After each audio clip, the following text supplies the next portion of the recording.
মুসলমান খালি মাথায় নামাজ পড়ে, কয় যে না টুপি কি নামাজের অঙ্গ? আরে মিয়া, টুপি নামাজের অঙ্গ না, টুপি ইসলাম ও ঈমানের অঙ্গ। আপনি কেন অলসতা?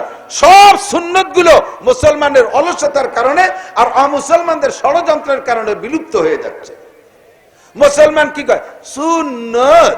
এক একটা ভ্যাকসি মারে, পকেট, এক পকেটের মধ্যে মোবাইল থুইছি আর আর এক পকেটের মধ্যে টুপি থোয়া যেত, কিন্তু ওই পকেটে যে সিগারেট থোয়া লাগে, টুপির আর সিগারেট এক ব্যাগের মধ্যে কি করে রাখে হুজুর? এই জন্য সিগারেট তো রাখতেই হবে, টুপি দরকার হয় আম্মা বাদ। দাড়ি চাচ্ছে যে ফাসেক, দাড়ি চাইছে বেলায় হলক করে ফাসেক, বেঈমান না, কাফের না। যদি বলে আরে দাড়ি না রাখলি কি হয়েছে, দাড়ি রাখা অত কি, কে কইছে দাড়ি রাখা সুন্নাত? বলার সাথে সাথে আপনি তা কাফের হয়ে গেছেন। কতজন আমার সমান তাই পারে না, সেই হিসেবে উনি হযরত মাওলানা। কতজন আমার সমানে পারে না, তাকে যদি এক ব্যবস্থা হয় তাহলে আমারও আল্লাহ ভেলাই দিতে পারতেছে না। অত সস্তা মনে করেন না। আল্লাহ পাক কি জিজ্ঞেস প্রস্তাব দিয়েছে জানেন? ইয়া আইয়ুহাল্লাযীনা আমানু দুখুলু ফিস সিলমি কাফা, ইয়া আইয়ুহাল্লাযীনা আমানুত্তাকুল্লাহা হাক্কা তুকাতিহি ওয়া লা তামুতুন্না ইল্লা ওয়া আনতুম মুসলিমুন। আল্লাহ কয় মুসলমান না হয়ে মরিস না। এবার মুসলমান হবা কতটুক? কয় উদখুলু ফিস সিলমি কাফা, পাক্কা মুসলমান হয়ে আসবা। 50-50 মুসলমানের আমার কাছে দাম নাই, 75 আর 25 এভাবে ভাগ করলে কাম হবে না, 100 ভাগ মুসলমান লাগবে। তোমার মতো মানুষ যদি সব জাহান্নামী হয়ে যায়, আমি আল্লাহর কিছু আসে যায় না। তবে জান্নাতি হইতে হলে তোমাকে শতভাগ মুসলমান হয়ে আসতে হবে। তোমার প্রত্যেকটা ইবাদতকে পরিপূর্ণ করে আসবা। তোমার সব ইবাদত গুলো আমার নবীর হুকুম, আমার হুকুম, আমার নবীর তরিকা। মা তাকুমুর রাসূলু ফাখুযুহু ওয়া মা নাহাকুম আনহু ফান্তাহু। আমার নবী যেভাবে বলে সেইভাবে করো, আমার নবী যে সিস্টেমে বলে সেইভাবে করো, তাহলেই তুমি পাক্কা মুসলমান হতে পারবে। কথা বলেন? নামাজ পড়তে যান মসজিদে, আল্লাহু আকবার, দেখে লজ্জা লাগে, মুসলমান খালি মাথায় নামাজ পড়ে, টুপি নাই। টুপি নাই কা?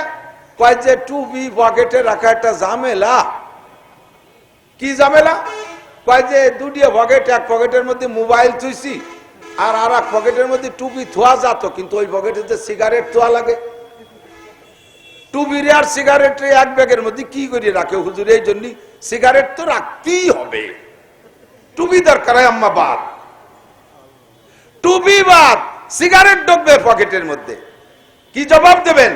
কিয়ামতের ময়দানে তোমার পকেটের মধ্যে সিগারেটে জায়গা পায়, পকেটের মধ্যে তোমার মোবাইলে জায়গা পায়, পকেটের মধ্যে এত বড় সাবির সলানি জায়গা পায়, কেন একটা সে টুপি জায়গা পাইল না? পকেটের মধ্যে কেন তোমার টিস্যু পেপার জায়গা পাইল না? পকেটের মধ্যে কেন তোমার মেশাকে জায়গা পাইল না? পকেটে কলমে জায়গা পায়, পকেটে পকেট ডায়েরিতে জায়গা পায়, তোমার পকেটের মধ্যে টুপি মেশাক আর টুপি মেশাক আর টিস্যু পেপার আর একটা তসবিহ কেন জায়গা পায় না? জবাব দেওয়ার কোনো উপায় থাকবে না। কথা বলেন ঠিক কি ঠিক না?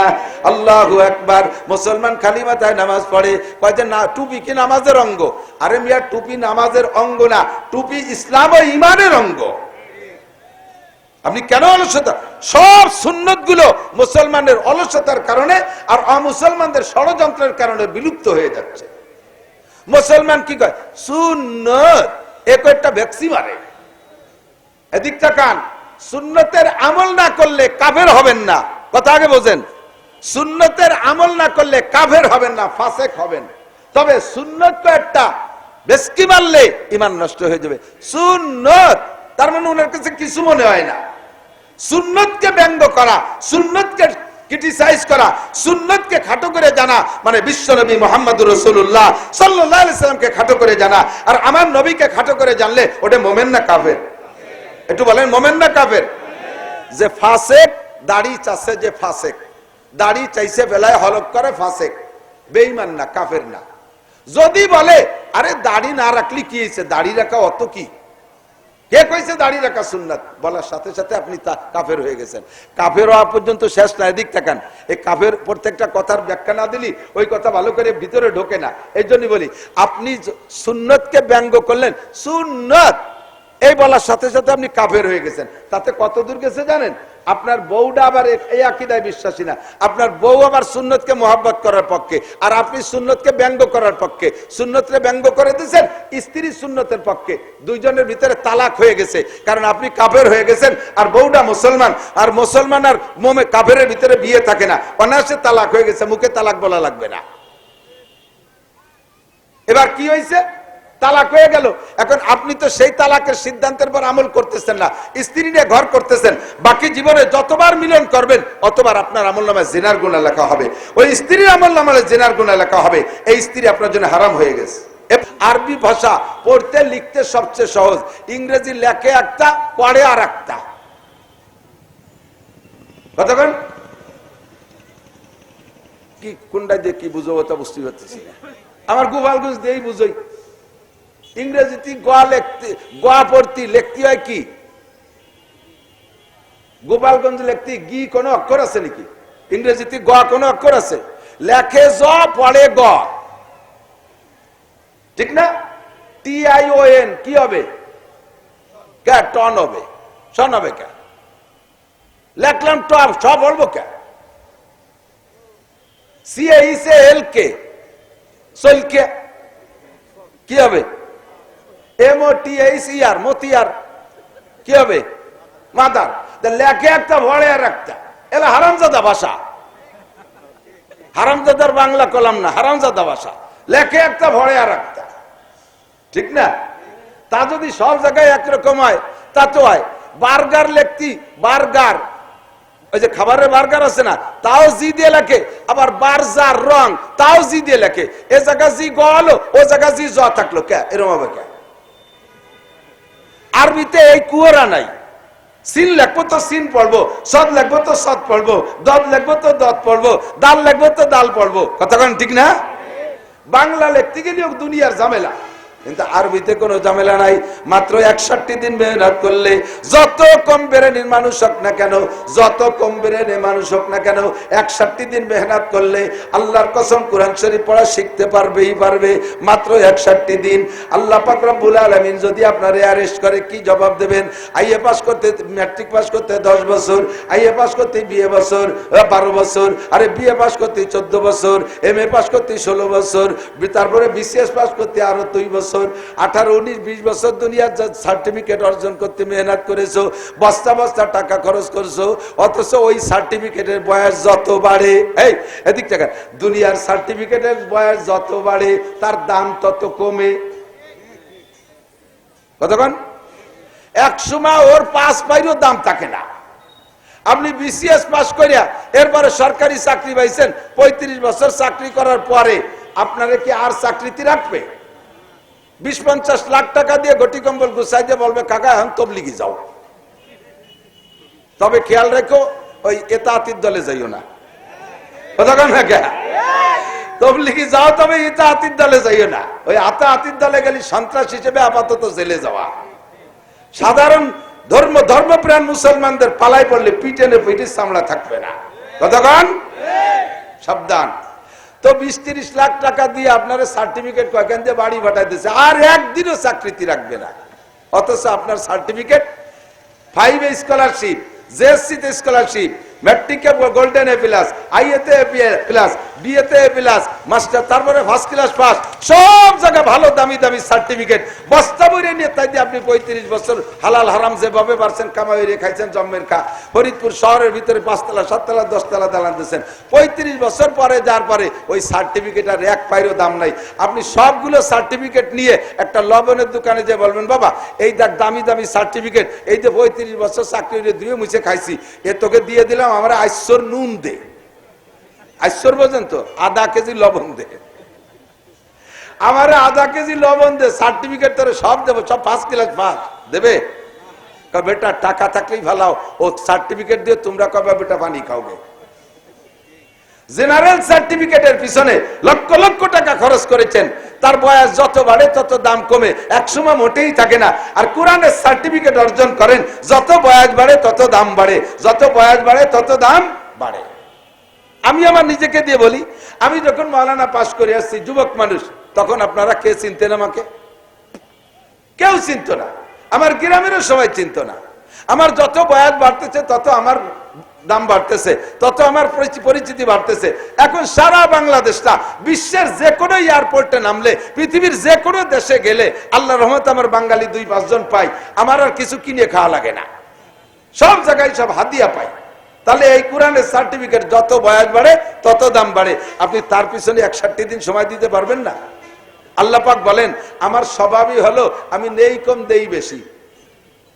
আমার কথা কি বোঝা যাচ্ছে না? সাউন্ড কি এলোমেলো করতেছে নাকি? আল্লাহ পাকের সিস্টেম হলো ন্যায় কম দেয় বেশি।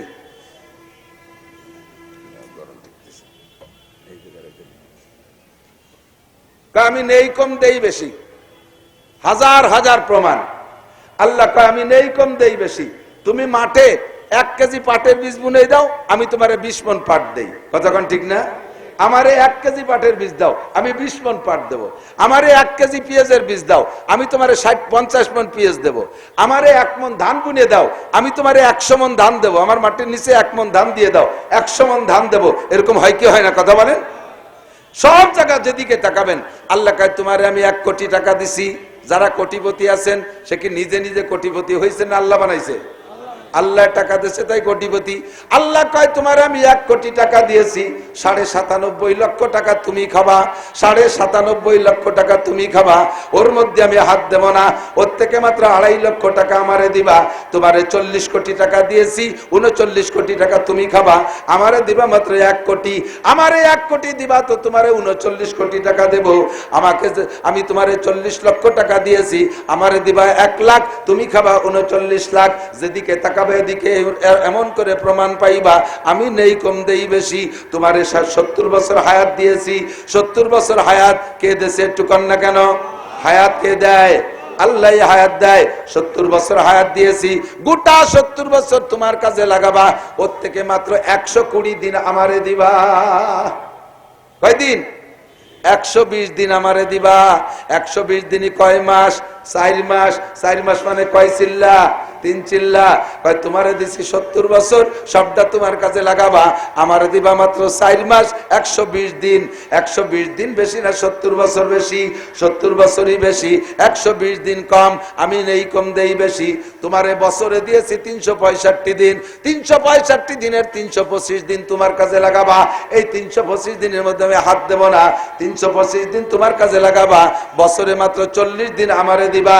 আমি নিলাম 40, তোমারে দিলাম 325। হিসাব লাগায় দেখো আমি নেই কম দেই বেশি। কতক্ষণ ঠিক কি ঠিক না? মাসে 30 দিন। কয় দিন? 30 দিন। 30 দিনের 27 দিন তোমার কাজে লাগাবা। ওর মধ্যে আমি হাত দেব না, হস্তক্ষেপ করব না। মাসে 3টে দিন আমারে দিবা। মাসে মাত্র 3টে দিন আমারে দিবা। 27 দিন তোমার কাজ করবা। আমি নেই কম দেই বেশি। দিনের সপ্তাহে 14টা পিরিয়ড, 7টা রাত আর 7টা দিন। 7টা রাত 7টা দিন। আল্লাহ কয় সপ্তাহের 7 দিন তোমার কাজে লাগাবা, আর 7টা রাতের 6টা রাত তুমি নাক ডাকে তেল মাখাইয়ে ঘুমাবা। ওর মধ্যে আমি ডাকে উঠবো না তোমারে। 7 দিন 6 রাত তোমার, আমারে একটা রাত মার্কাজ মসজিদে দিবা। কি সুন্দর হিসাব! যেদিকে তাকাবেন সেদিকে খুঁজলেই পাবেন। আল্লাহ কয় আমি নেই কম দেই বেশি। 7 দিন তোমারে দিলাম, 6টা রাত তোমারে দিলাম, একটা রাত মার্কাজে আমারে দিবা। স্থানীয় মার্কাজ মসজিদে একটা রাত আমার কাছে দিবা। ওলামায়ে কেরামের সাথে আতাআতি পার্টির সাথে দিবা না। দিনে রাতে 24 ঘন্টা। দিনে রাতে কয় ঘন্টা? 24 ঘন্টা। আল্লাহ কয় 24 ঘন্টার ভিতরে 5 ওয়াক্ত নামাজের মূল টাইম সর্বোচ্চ 1 ঘন্টা লাগে। মূল টাইম 1 ঘন্টা লাগে। কতক্ষণ? কোন ওয়াক্তে একটু বেশি লাগে, কোন ওয়াক্তে একটু কম লাগে, গড় মিলে 1 ঘন্টা লাগে। আল্লাহ কয় 24 ঘন্টার 23 ঘন্টা তোমারে দিলাম, আমারে দিবা মাত্র 1টা ঘন্টা। আমার মাওলানা নাসির যেভাবে তোমারে জীবনের কর্মসূচি বাতায় দিয়েছে, যেভাবে কর্মসূচি বাতায় দেওয়া হলো, এমন করে যদি তুমি জীবন যাপন করো, আমি আল্লাহ পাক ধরে নেব আমার বান্দা সাবালেগ হওয়া থেকে মরা পর্যন্ত সম্পূর্ণ টাইমটা আমার ইবাদতের মধ্যে অতিবাহিত করেছে। মাঝে যে কাজগুলো করবা সে কাজগুলো আমি ইবাদত। বলবেন না সুবহানাল্লাহ? তেমনি করে তোমার 20 বছর তুমি এমএ পাস বিসিএস পাস করা পর্যন্ত কাজে লাগাও, তোমার ওই 20 বছরের মধ্যে আমি হস্তক্ষেপ করব না, তোমার ওই 20 বছরে আমি ইবাদতের মধ্যে ধরে নেব। সিস্টেম একটু পরে বলি, তবে তার ভিতরে থেকে মাত্র 61 দিন আল্লাহর কোরআন শিক্ষা করার জন্য তুমি ব্যবহার করো। 61 দিন কোরআন শরীফ শিক্ষা করার জন্য যদি সময় দেন, আমি কসম দিয়ে বলতে পারি ওই লোকটা কোরআন শরীফ পড়া শিখবেই শিখবে। যত কম বেরেনি হোক না কেন, একটু সহজ হওয়ার জন্য একটু বিশ্লেষণ করে বলবো 61 দিন কিভাবে। 61 আমি এক জামাত নিয়ে গেছি কিশোরগঞ্জ, স্কুল কলেজের ছাত্র বেশি ছিল 12 জন, জামাত বড় ছিল 20 জনের জামাত, বুড়ো ছিল কয়জন আর আমরা হুজুর ছিলাম 3 জন, আর পাবলিক বুড়ো ছিল 5 জন, 5 আর 3 8 আর 12 20 জন। এই 20 জনের ভিতরে 12 জন ছিল যুবক। আমি এই 12 জন রে আমরা 3 হুজুর ভাগ করে নিয়ে কোরআন শরীফ পড়া শিখানোর সিদ্ধান্ত নিলাম। তবলিগ জামাতের ভিতরে এই এতাতি পার্টির মন্তব্য কয় যে তবলিগ জামাতে যে কোরআন শরীফ পড়া জায়েজ নাই, কোরআন শরীফ পড়া মোটে শিখতে দেবেই না, শিখাতে দেবে না। আমি যুদ্ধ করে যা তোর তবলিগ বাদ দিলাম, তোকে টাকাও খাবো না, আমি 1 লাখ টাকা নিয়েছি, আমার এই সাথীকে নিয়ে 40 দিন ঘুরিয়ে খাইয়ে কোরআন শরীফ পড়া শিখে যাবো, তোকে নুসরত চাই না, তোকে ওই তরতিব চাই। কোরআন শরীফ পড়ে যদি তবলিগি যাই আমি শিখতে না পারি, তাহলে অমন তবলিগির দরকার আছে? জোরে কর না কেন? যেই তবলিগের ভিতরে কোরআন শিক্ষা নাই, সেই তবলিগ করে তবলিগি হতে পারে না। 2.5-3 ঘন্টা ফাজাইলে আমাল তবলিগি নিসাব পড়ে সময় নষ্ট করবে, আর কোরআন শরীফ সূরা মস্ক করার জন্য 10 মিনিট। আমি চ্যালেঞ্জ করে বলে দিলাম, নিশ্চিন্তে থাকেন, খোদার কসম কিয়ামতের ময়দানে আপনাকে জীবনে একবার জিজ্ঞেস করবে না ফাজাইলে আমাল তবলিগি নিসাব কয় খতম দিয়েছো, ওর কয় লাইন পড়ছো, একবার আপনাকে জিজ্ঞেস করা হবে না। তবে আপনি শুদ্ধ করে নামাজ পড়েছেন কিনা এটা জিজ্ঞাসা হবে কি হবে না? বলেন হবে কি হবে না? আর এই নামাজকে শুদ্ধ করতে কোরআন শুদ্ধ লাগবে। সে জায়গা তবলিগি যে কোরআন শরীফ পড়া শিখানো হবে না, তো তবলিগ বাদ দিয়ে দিলাম। এরপরে শুরু করলাম 3 হুজুর ভাগ করে নিয়ে এই 12 জন যুবকরে, বিশ্বাস করবেন কিনা আমি জানি না, এরা তো স্কুল কলেজের ছাত্র, মেধা ভালো, এদের অল্পের ভিতরে 38 দিনে কোরআন শরীফ আলিফবা থেকে পড়া শিখাইয়া 8 পারা সবক পড়ায় বাড়ি আনছি। আর বুড়ো যে কয়জন ছিল, বুড়ো হলে তো মাটি এই শক্ত হয়ে যায়, ওর মধ্যে কিছু ঢোয়ে না, আঠাইলিয়ে কেদায় শক্ত হয়ে গেছে, আঠাইলি মাটি। তারপরও বুড়োকে জের জবর পেয়ে জজম তাসদিদ শিখে ফেলাইছিলাম, জের জবর পেয়ে জজম তাসদিদ শিখে ফেলাইছিলাম। আর একটা সিল্লে থাকতে বলি ও কটারও মানুষ বানাই নিয়ে আসতে পারতাম, কিন্তু সময় শেষ হয়ে গেলে আর পারলাম না। মাত্র 61 দিনে আপনি কোরআন শরীফ পড়া শিখবেন ইনশাআল্লাহ। যত কম বিরানি হোক, আরবি হরফ 29টি, জোরে বলেন কয়টি? একটা লোকের যত কম ব্রেন হোক, ডেলি যদি একটা অক্ষরে পড়ে আর লেখে, ও কি ভুলার কিছু? এক আলিফ রে 1000 বার পড়বো আর লেখবো, তা বলে কি রে? 12 1000 বার। এই 29 হরফের জন্য 29 দিন বরাদ্দ দিলাম, সর্বোচ্চ টাইম 29 হরফ 29 দিন। এরপরে আরবিতে আকার রস্যিকার 3টা, জের জবর পেশ, জবরে আকার, জেরে রস্যিকার, পেশে রস্যিকার, 3টারে 3 দিন ধরলাম, তাহলে 29 আর 1 3 32। আর জজম আর তাসদীদ 2টা সংযোগ পদ্ধতি, এ 2টারে 2 দিনই শিখালাম, 32 আর 2 34। মদ আছে 10 প্রকার। কয় প্রকার? মদ কয় প্রকার? গাঁজা, ইয়াবা, ফেন্সিডিল, হিরোইন। এই মদ নেই। মদ মানে টেনে পড়া, মদ মানে টেনে পড়া।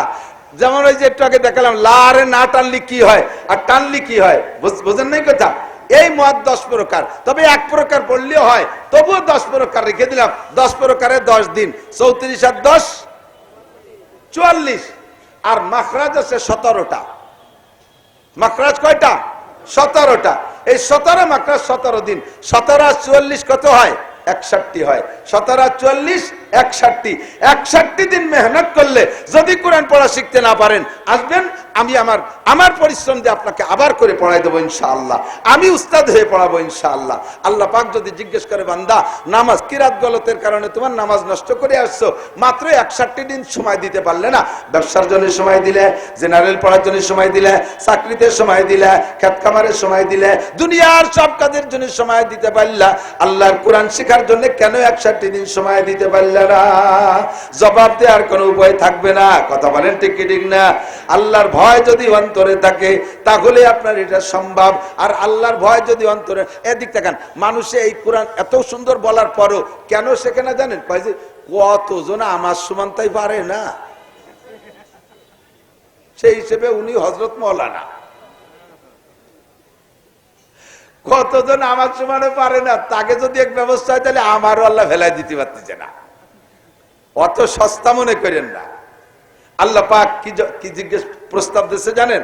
ইয়া আইয়ুহাল্লাযীনা আমানু দুখুলু ফিস সিলমি কাফা, ইয়া আইয়ুহাল্লাযীনা আমানুত্তাকুল্লাহা হাক্কা তুকাতিহি ওয়া লা তামুতুন্না ইল্লা ওয়া আনতুম মুসলিমুন। আল্লাহ কয় মুসলমান না হয়ে মরিস না। এবার মুসলমান হবা কতটুক? কয় উদখুলু ফিস সিলমি কাফা, পাক্কা মুসলমান হয়ে আসবা। 50-50 মুসলমানের আমার কাছে দাম নাই। 75 আর 25 এভাবে ভাগ করলে কাম হবে না। 100 ভাগ মুসলমান লাগবে। তোমার মতো মানুষ যদি সব জাহান্নামী হয়ে যায়, আমি আল্লাহর কিছু আসে যায় না। তবে জান্নাতি হইতে হলে তোমাকে 100 ভাগ মুসলমান হয়ে আসতে হবে। তোমার প্রত্যেকটা ইবাদতকে পরিপূর্ণ করে আসবা। তোমার সব ইবাদত গুলো আমার নবীর হুকুম, আমার হুকুম আমার নবীর তরিকা। মা তাকুমুর রাসূলু ফাখুযুহু ওয়া মা নাহাকুম আনহু ফান্তাহু। আমার নবী যেভাবে বলে সেইভাবে করো, আমার নবী যে সিস্টেমে বলে সেইভাবে করো, তাহলে তুমি পাক্কা মুসলমান হতে পারবে। কথা বলেন? নামাজ পড়তে যান মসজিদে, আল্লাহু আকবার, দেখে লজ্জা লাগে। মুসলমান খালি মাথায় নামাজ পড়ে, টুপি নাই। টুপি নাই কা? কয় যে টুপি পকেটে রাখা একটা ঝামেলা। কি ঝামেলা? কয় যে দুটিয়া পকেট, এক পকেটের মধ্যে মোবাইল থুইছি আর এক পকেটের মধ্যে টুপি থোয়া যেত, কিন্তু ওই পকেটে যে সিগারেট থোয়া লাগে। টুপির আর সিগারেট এক ব্যাগের মধ্যে কি করে রাখে হুজুর? এই জন্য সিগারেট তো রাখতেই হবে, টুপি দরকার হয়। আম্মা বাদ, টুপি বাদ, সিগারেট ঢুকবে পকেটের মধ্যে। কি জবাব দেবেন? কিয়ামতের ময়দানে তোমার পকেটের মধ্যে সিগারেটে জায়গা পায়, পকেটের মধ্যে তোমার মোবাইলে জায়গা পায়, পকেটের মধ্যে এত বড় সাবির সলানি জায়গা পায়, কেন একটা সে টুপি জায়গা পাইলো না? পকেটের মধ্যে কেন তোমার টিস্যু পেপার জায়গা পাইলো না? পকেটের মধ্যে কেন তোমার মেশকে জায়গা পাইলো না? পকেটে কলমে জায়গা পায়, পকেটে পকেট ডায়েরিতে জায়গা পায়, তোমার পকেটের মধ্যে টুপি মেশক আর টুপি মেশক আর টিস্যু পেপার আর একটা তসবিহ কেন জায়গা পায় না? জবাব দেওয়ার কোনো উপায় থাকবে না। কথা বলেন ঠিক কি ঠিক না? আল্লাহু আকবার। মুসলমান খালি মাথায় নামাজ পড়ে, কয় যে না টুপি কি নামাজের অঙ্গ? আরে মিয়া, টুপি নামাজের অঙ্গ না, টুপি ইসলাম ও ঈমানের অঙ্গ। আপনি কেন অলসতা? সব সুন্নত গুলো মুসলমানের অলসতার কারণে আর অমুসলমানদের ষড়যন্ত্রের কারণে বিলুপ্ত হয়ে যাচ্ছে। মুসলমান কি কয়? সুন্নত, এক একটা ভ্যাকসি মারে। এদিক তাকান, সুন্নতের আমল না করলে কাফের হবেন না। কথা আগে বোঝেন। সুন্নতের আমল না করলে কাফের হবেন না, ফাসেক হবেন। তবে সুন্নত তো একটা বেশকি মারলে ঈমান নষ্ট হয়ে যাবে। সুন্নত তার মানে ওনার কাছে কিছু মনে হয় না। সুন্নতকে ব্যঙ্গ করা, সুন্নতকে ক্রিটিসাইজ করা, সুন্নতকে খাটো করে জানা মানে বিশ্বনবী মুহাম্মদুর রাসূলুল্লাহ সাল্লাল্লাহু আলাইহি সাল্লামকে খাটো করে জানা। আর আমার নবীকে খাটো করে জানলে ওটা মুমিন না কাফের? একটু বলেন, মোমেন না কাফের? যে ফাসেক, দাড়ি চাচ্ছে, যে ফাসেক দাড়ি চাইছে বেলায় হলক করে, ফাসেক, বেঈমান না, কাফের না। যদি বলে আরে দাড়ি না রাখলি কি হয়েছে, দাড়ি রাখা অত কি, কে কইছে দাড়ি রাখা সুন্নাত, বলার সাথে সাথে আপনি কাফের হয়ে গেছেন। কাফের হওয়া পর্যন্ত শেষ না। এদিক তাকান, এই কাফের প্রত্যেকটা কথার ব্যাখ্যা না দিলি ওই কথা ভালো করে ভিতরে ঢোকে না। এই জন্য বলি, আপনি সুন্নতকে ব্যঙ্গ করলেন, সুন্নত এই বলার সাথে সাথে আপনি কাফের হয়ে গেছেন। তাতে কত দূর গেছে জানেন? আপনার বউটা আবার এই আকীদায় বিশ্বাসী না, আপনার বউ আবার সুন্নতকে মহব্বত করার পক্ষে, আর আপনি সুন্নতকে ব্যঙ্গ করার পক্ষে। সুন্নতকে ব্যঙ্গ করে দিয়েছেন, স্ত্রী সুন্নতের পক্ষে। দুইজনের ভিতরে তালাক হয়ে গেছে, কারণ আপনি কাফের হয়ে গেছেন আর বউটা মুসলমান। আর মুসলমান আর মোমে কাফেরের ভিতরে বিয়ে থাকে না, অনায়াসে তালাক হয়ে গেছে, মুখে তালাক বলা লাগবে না। এবার কি হয়েছে? তালাক হয়ে গেল। এখন আপনি তো সেই তালাকের সিদ্ধান্তের পর আমল করতেছেন না, স্ত্রী নিয়ে ঘর করতেছেন। বাকি জীবনে যতবার মিলন করবেন অতবার আপনার আমলনামায় জিনার গুনাহ লেখা হবে, ওই স্ত্রীর আমলনামায় জিনার গুনাহ লেখা হবে। এই স্ত্রী আপনার জন্য হারাম হয়ে গেছে। এ পর্যন্ত শেষ না। আপনি মারা যাবেন, আপনার কাফন পরানো যাবে না, আপনার মুসলমানের তরিকায় গোসল করানো যাবে না, মুসলমানের তরিকায় জানাজা পড়ানো যাবে না, আপনাকে মুসলমানের কবরস্থানে দাফন করা যাবে না। আপনি নবী পাকের সাথে বেয়াদবি করেছেন, সুন্নতের সাথে বেয়াদবি করেছেন, আপনি কাফের হয়ে গেছেন। কাফের মুসলমানের কোন নিয়ম নীতির পাওনাদার না, নিয়ম নীতির কোন পাওনাদার না, তাকে মুসলমানের তরিকায় কবরস্থানে দেওয়া হবে না। কথা বলেন ঠিক কি ঠিক না? এজন্য হুজুর বলেন আখলিস দীনাকা ইয়াকফিকাল আমালুল কলিল, ঈমান রে ঠিক রাখবা, যা কও না কও, যা কও না কও, ঈমান রে ঠিক রাখবা। কোন অবস্থাতেই শরীয়তের থেকে বিচ্যুত হয়ে যাবেন, বেঈমান হবেন এমন কথা বলবেন না। আরে মানি নে তোর কুরআন ফুরান বলনে হলে একদল আছে না নাই? ও সব বাদ দাও, বেশি পর্দার কথা বললে কয় এই জামানায় অত পর্দা চলে। তাহলে এ কথায় কি হয়েছে জানেন? আপনি বেঈমান হয়ে গেছেন। কেন বেঈমান হয়েছেন? তাহলে প্রমাণ করতেছেন আপনি যে এই জামানায় পর্দার আয়াতগুলো আল্লাহ তাআলা যুগ উপযোগী দেই নাই, এই আয়াতগুলো আল্লাহ তাআলা জুলুম করে আমাদের পড়তেছে। এই আল্লাহ পাক রব্বুল আলামিন জুলুম করেছে আমাদের উপরে। এই আকীদা আপনার মধ্যে আসার সাথে সাথে আপনি কাফের হয়ে গেছেন।